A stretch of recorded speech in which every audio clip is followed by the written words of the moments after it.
L'usine du Lude était complètement à l'arrêt ce jeudi, mais les salariés, toujours sous le choc, n'y croient plus. Je commence déjà à regarder un peu à droite à gauche, voir au niveau du travail, ce que je pourrais faire, mais c'est assez limité quand même, parce qu'avec mon expérience de 24 ans ici, j'ai toujours fait la même chose. En signe de solidarité, les 8 usines du groupe étaient en grève, comme à Cambon, en Loire-Atlantique. Si on est aujourd'hui en dehors de l'usine, c'est qu'on espère qu'on n'aura qu'un cause et que nos collègues retrouveront du boulot et pourquoi pas resteront sur leur site.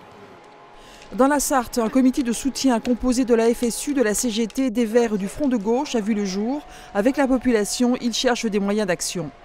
C'est la dernière grosse entreprise du Lude qui est viable, il faut le répéter. Il faut le répéter, elle est viable cette entreprise. Et si cette entreprise quitte le Lude, c'est la mort du Lude. Pour prouver la viabilité, une contre-enquête est en cours menée par le cabinet Syndex à la demande du comité central d'entreprise.